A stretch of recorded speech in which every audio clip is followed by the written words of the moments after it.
Notre santé à présent avec ce nouveau pavé dans la mare du professeur Philippe Even. Bonjour. Bonjour.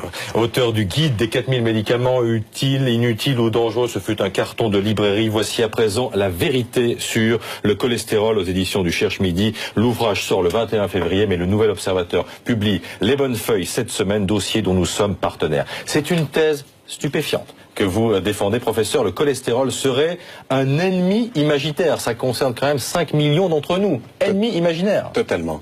C'est la plus grande erreur médicale, je crois, de tous les temps. Ouais.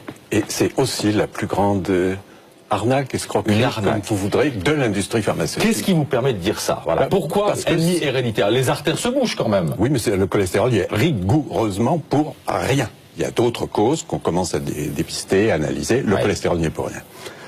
Le cholestérol, c'est bon pour la santé? Vous avez pas allé. C'est pas que c'est bon, c'est indispensable pour nos fonctions essentielles, fonctions cérébrales, fonctions sexuelles, fonctions musculaires, fonctions cardiaques.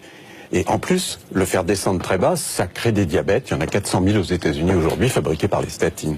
Ça veut dire qu'on nous a arnaqués en fumée pendant des dizaines et des dizaines d'années. Complètement. Mais qui? Pour beaucoup. Je vous dis, c'est l'industrie pharmaceutique qui tient tout, toutes les informations, beaucoup de leaders. Avec la complicité des médecins, parce qu'il faut quand même des médecins qui prescrivent. Attendez, complicité, oui et non. Complicité de quelques-uns d'entre eux qui se font les porte-voix grassement payés de l'industrie pharmaceutique. Et on les connaît en France. Ouais, enfin, il n'empêche, le médecin de famille, il nous prescrit des statines lorsqu'on a le médecin de famille, il fait ce que les cardiologues disent. Hein, c'est pas lui qui choisit, il emboîte le pas. On a tous été nourris, moi aussi, j'ai cru longtemps à ça. Ça fait 50 ans qu'on nous raconte que le cholestérol est dangereux pour les artères. Qu'est-ce qui a provoqué la bascule chez vous alors? L'apparition. D'abord le prix. C'est-à-dire que la France gaspille plus de 2 milliards d'euros, presque la moitié de la dette de la sécurité sociale, plus que tout ce qu'elle dépense pour les handicapés, 3 fois ce qu'elle va ponctionner encore aux hôpitaux qui sont exsangues cette année, etc., pour des molécules qui ne font rien, comme on le sait maintenant, le cholestérol n'est pour rien, on le sait depuis 20 ans dans la maladie, les statines le diminuent, certes, avec des risques, mais sur les complications cardiaques, que les cardiologues prennent la peine de faire ce qu'ils n'ont jamais fait, de relire toutes les études qui ont été faites dans le détail, et ils s'apercevront de quoi? Qu'elles n'ont aucun effet positif. Ça veut dire que vous dites ce matin aux patients qui sont sous statine d'arrêter tout de suite. D'arrêter? Oui, tout de suite même. On n'est pas... La pilule, c'est un médicament, si on l'arrête, on risque d'être enceinte le lendemain. Là, les statines, c'était censé être des médicaments qui agissent lentement, sur le long terme, petit à petit. Alors les arrêter d'un coup n'a aucune importance. Bon, vous avez épinglé les labos. Qui peut arrêter alors cette imposture des labos?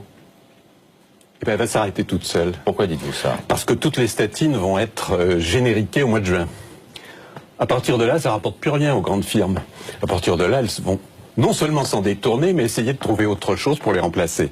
Donc les statines, c'est l'heure de leur belle mort. Alors, c'est ce qui m'inquiète dans ce que vous dites, Philippe Even, parce que si l'imposture est telle sur les anticholestérol, ça veut dire qu'il y en a d'autres dans la médecine. Il y en a d'autres.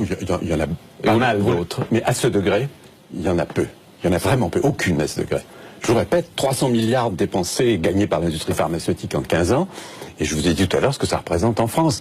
Le gouvernement cherche quoi? 4 sous ici, 4 sous là. Il a 2 milliards sur la table. Qu'est-ce qu'il attend pour les dérembourser tout de suite? Bon. Et vous êtes sûr, enfin, pardonnez-moi, que les patients qui vont arrêter ces statines ne s'en porteront pas plus mal? Pas du tout. Alors, je pense que certains se porteront mieux, parce qu'ils n'auront pas toutes les complications sournoises des statines sur leur comportement général. Bon.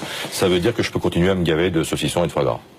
Ah ben j'ai pas dit ça, ça n'a rien à voir. Dans le saucisson, il n'y a pas beaucoup de cholestérol, et dans le foie gras, il n'y en a pas lourd non plus. Ouais. Le cholestérol alimentaire ne joue aucun rôle, aucun. Vous pouvez pas en prendre du tout, vous pouvez en prendre beaucoup, ça change rien au taux. Ça n'enlève rien aux nécessités d'avoir une bonne hygiène de vie, c'est ce que vous nous dites. Au contraire. Au contraire. Merci infiniment Philippe Even.